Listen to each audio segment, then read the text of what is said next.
How much is each new customer worth to your business? How much can you afford to pay to acquire each new customer and still be profitable? In case you're not familiar with how paid advertising works, this is one of the most important things you're going to need to know. It tells you how effective your marketing efforts are. Here's how you figure it out. First, you take your average ticket value.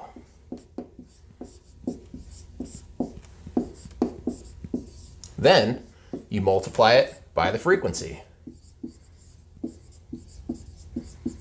Then you multiply it by the amount of referrals generated from that initial sale, assuming they had a good experience.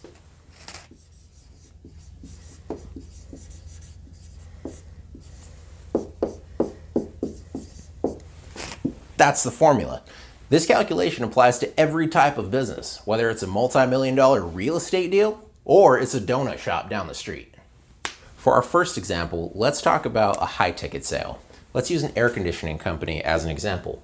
Your average value, your average sale to replace an entire air conditioning system, including ductwork, is roughly $10,000. So your average ticket value is $10,000. Now you want to multiply it by the frequency. Well, homeowners typically live in their houses for about 7 to 13 years before moving. So because AC systems last longer than 7 to 13 years, usually, let's just assume for this example that they're only going to be purchasing from you one time.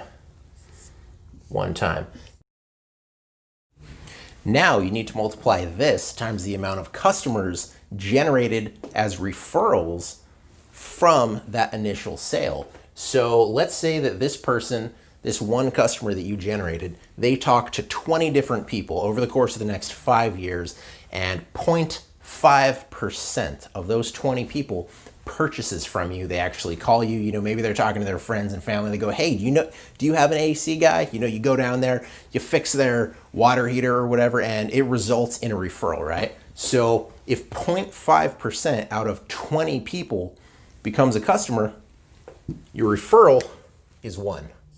And if we already know that $10,000 is the value of one new customer, that means that this one sale is now worth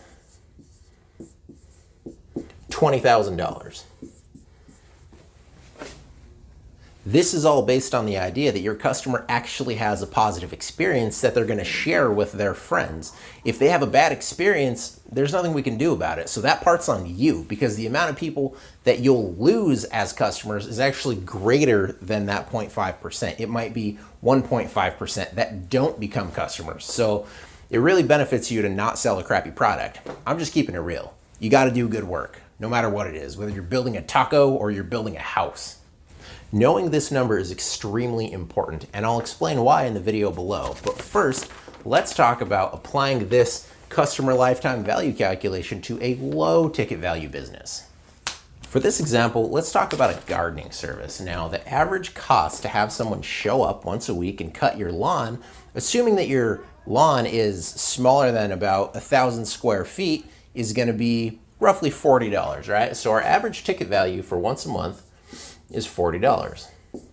Now, we're going to multiply that by the frequency, which is once a month, and that's 12 months in a year, right? Times 12, that's $480 a year. Now, we know that based on our previous example in the air conditioning scenario that your average homeowner lives in the house for 7 to 13 years. So for easy math, let's call it 10 years. So now we have $480 a year times 10 years, and that equals $4,800 for one customer. But we're not done yet because we didn't look at the referrals. Now, your gardening situation, that's a lower value ticket item, right? That's a smaller amount. So your percentage of referrals is actually going to be a little bit higher. So instead of the previous scenario at 0.5%, out of the 10 people that this guy tells about your service, 0.75 is going to turn into an actual customer, right?